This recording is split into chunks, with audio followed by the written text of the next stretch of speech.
Salut, c'est Kyle Magnus et aujourd'hui dans Enseignement Général, on va parler des extrêmes. Oui, c'est un petit peu le titre de la vidéo. C'est parti, générique.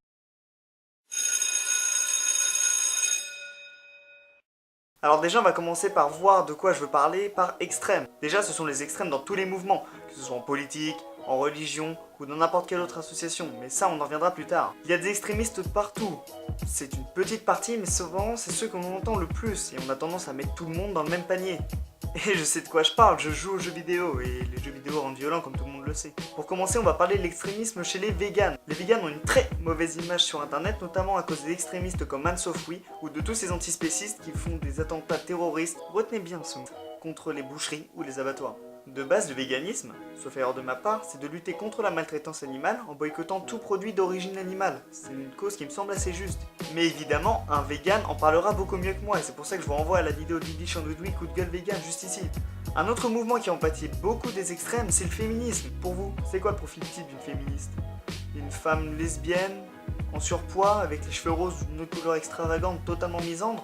Genre ça? Bingo, vous êtes dans l'amalgame. Et c'est là qu'est le problème, parce que quand on voit sur Twitter où les fémènes crier seins nus dans la rue, on a l'impression qu'elles sont toutes comme ça. Le féminisme, c'est de vouloir le moins d'égalité possible entre les hommes et les femmes. C'est pour ça que je peux me permettre de dire que je suis féministe. Et oui, visiblement, on peut être un homme et féministe. Dingue, non? Évidemment, je suis conscient qu'il y a des gros problèmes et que l'égalité parfaite est impossible, mais j'en serais ravi d'en débattre avec vous dans les commentaires ou sur Twitter, tant que ça reste cordial et respectueux. Évidemment, quand on parle d'extrémisme, on ne peut pas passer par-dessus la religion, on l'a assez senti en France en 2015.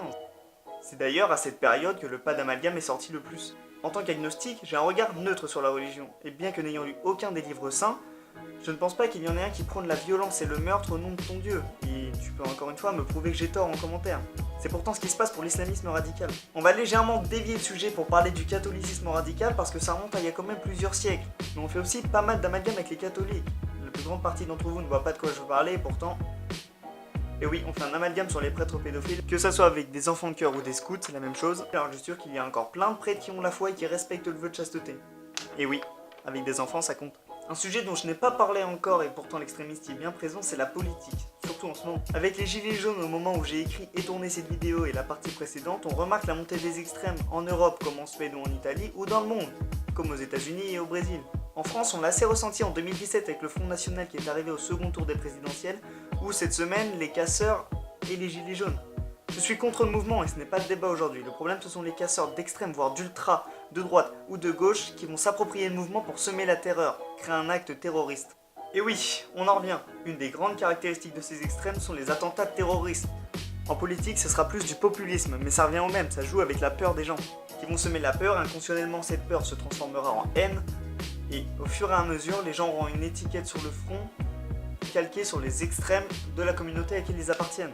Pour conclure, je ne suis pas là pour imposer ma vision des faits, juste vous faire réfléchir et vous faire prendre conscience du monde qui vous entoure. Juste vous faire penser que vous avez peut-être une vision biaisée des choses et que tout n'est pas soit noir, soit blanc, mais composé d'une infinité de nuances de gris. Vous preniez le pas d'amalgame après Charlie Hebdo et les attentats du Bataclan, faudrait peut-être que ce soit partout. Et arrêtez de mettre en avant ces extrêmes, car ce sont eux qui font le plus de mal à la cause qu'ils essayent de défendre. C'était Kyle Magnus, à la prochaine, ciao.